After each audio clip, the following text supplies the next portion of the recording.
France-Maroc, la fête ternie par la mort d'un adolescent et des descentes d'extrême droite, la rédaction de Mediapart.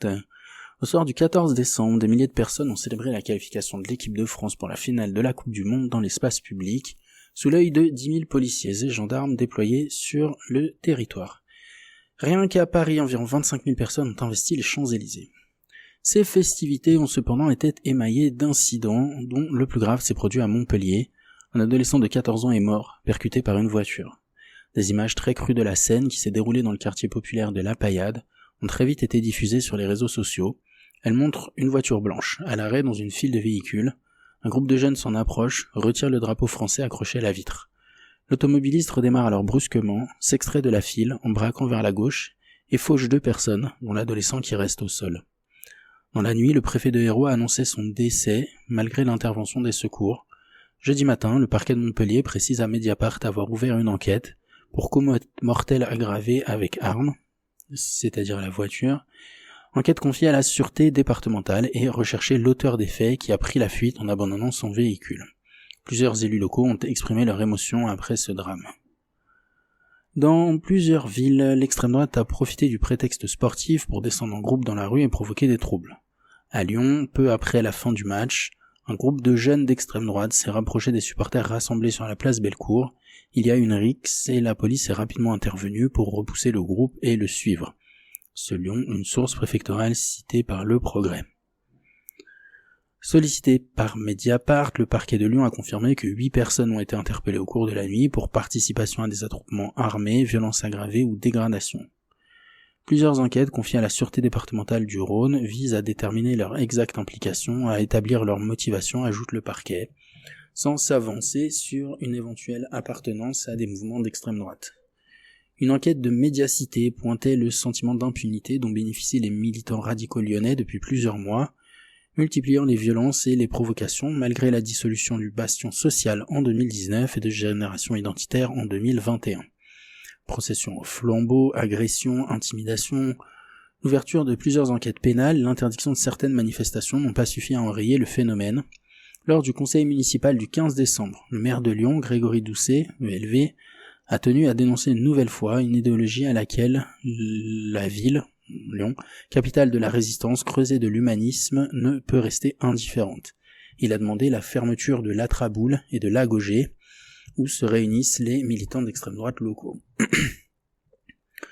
Le 24 octobre 2022, le maire de Lyon avait déjà adressé un courrier au président de la République à la suite d'une manifestation sauvage d'ultra-droite réunissant environ 200 personnes scandant des slogans « Immigrés assassins » ou « L'immigration tue » après le meurtre de la petite Lola à Paris.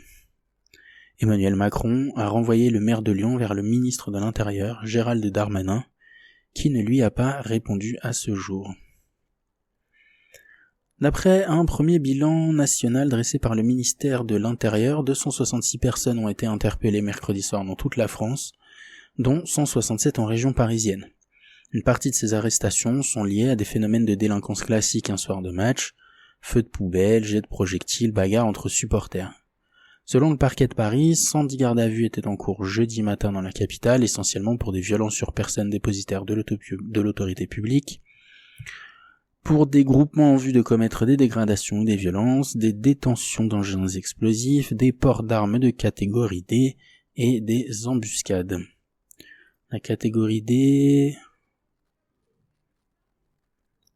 oui, c'est les armes pas à feu, couteau, poignard, matraque, gazeuse et compagnie. Et puis des gardes à vue pour embuscade. Parmi ces gardés à vue, 40 personnes sont considérées comme affiliées à l'ultra-droite. Elles ont été arrêtées dans le 17e arrondissement à la sortie d'un bar, pour certaines en possession d'armes blanches. Une source policière citée par l'AFP indique qu'elle souhaitait en découdre sur les Champs-Élysées.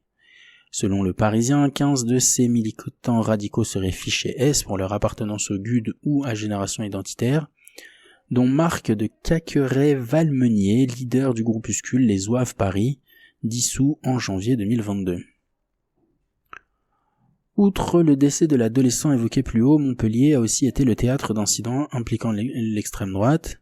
Marie Desguetto et Caroline Coufinal, journalistes pour la Gazette de Montpellier, couvraient la soirée de la demi-finale, et selon leur récit publié dans la soirée de mercredi sur le live de leur journal, Une poignée de militants nationalistes a gâché la célébration. Auprès de Mediapart, elle raconte, quelques minutes avant le coup de sifflet final, nous sommes allés sur la place de la Comédie.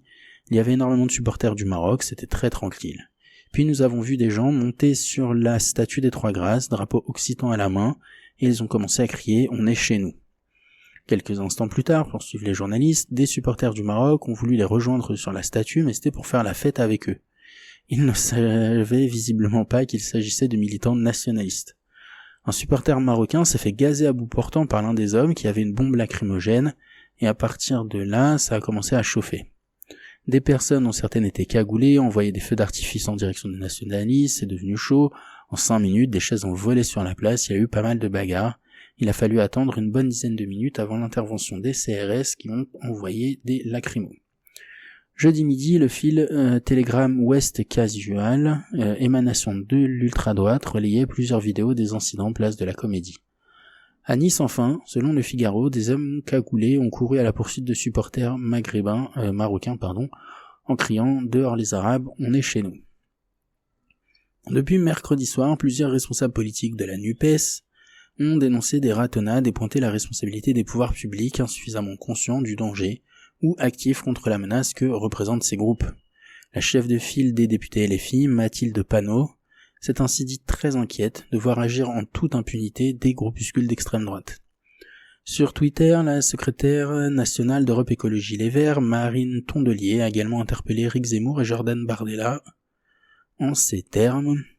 Vous qui depuis 3 jours annonciez que ça allait dégénérer hier pour France-Maroc, vous ne nous aviez pas dit que vous parliez de vos alliés identitaires de l'ultra-droite qui préparaient des ratonnades à l'ancienne, des multirécidivistes en plus. Avant le match, Europe 1 citait une note du renseignement intérieur sur les risques de débordement et de délinquance d'opportunités liées à la demi-finale. La radio s'appuyait sur ce document pour pronostiquer que la présence de l'ultra-droite dans la rue pourrait ajouter de la pagaille, sans que ces éléments semblent issus de la note elle-même. Ah oui, donc pas d'ultra-droite dans la note. Europe 1 évoquait notamment la possibilité que plusieurs dizaines de membres des Strasbourg Offenders, un groupuscule hooligan composé de néo-nazis identitaires et ultranationalistes, descendent dans le centre-ville de la capitale alsacienne pour y patrouiller et rétablir un ordre qu'ils estiment mal tenu par des forces de sécurité intérieure. Aucun événement ne s'est cependant produit à Strasbourg mercredi soir.